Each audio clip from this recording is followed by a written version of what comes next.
Hello everyone, Linda Israel here, and I want to share with you how to make this decorated guest check. I've got a few supplies here. First of all is the guest checks. If you don't have any, I have some in my shop. Check out the link description box for more details. I have a stamp here from Stamps Happen, and it is called Rose Postcard, and it has a pretty rose and postcard type information on it. I've got my Brutus Monroe detail ink. I'm going to ink this up. I've placed a scrap paper underneath my guest check so that any overstamping won't get on my desk.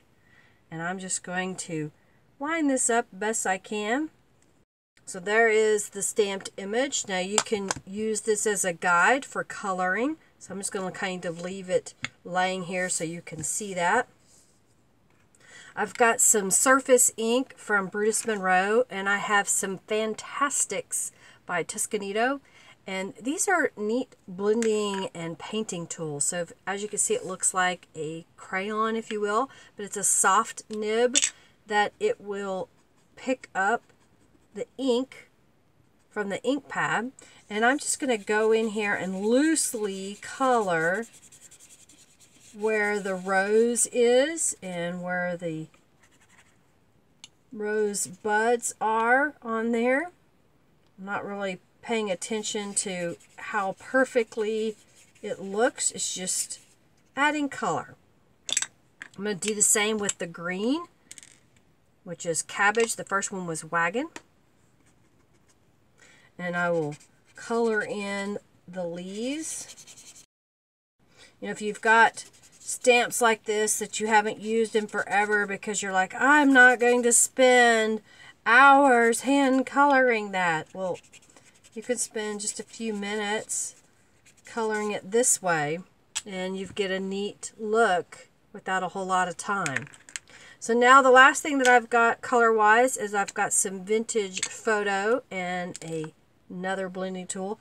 And I go around the leaves just a little bit, around where the rose is. It just gives it another layer of depth, but you don't have to spend a whole lot of time working on it.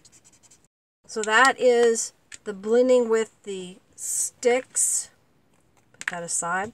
Now I've got a blending or distressing tool in Vintage Photo, and I'm going to go around the edge and just add a little distress to it.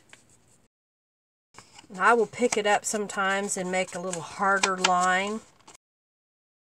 And then my last step, as I'm putting it inside my spray box, I have Precious Metal Tattered Angels Glimmer Mist, and I'm shaking it side to side to really get that mica moving up into the water base that's in here. And I'm going to spritz it a couple of times, and then this will dry.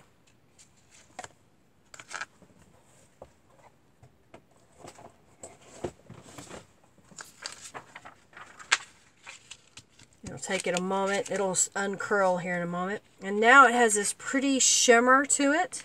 So we took a guest check and added our own flair to it. The back side you can write upon. You can glue this into your journal, use it as a journaling card, put it on the front of a greeting card. I hope that gives you some ideas of how to decorate. I like trying to keep things flat when I'm making a journal so that it's not a whole bunch of bumpy stuff when you're writing. I hope you like this concept. If you do, give this video a thumbs up. Share it with your friends. Check out the description box for links to getting some guest checks and, of course, some of the products that I used here today. Check out the blog, which will have photos and close-ups and whatnot. Thanks so much for watching, everybody. Subscribe if you haven't already subscribed. Leave a comment below if you have questions or things you want to say about this project. Have a fabulous day, everybody. Bye.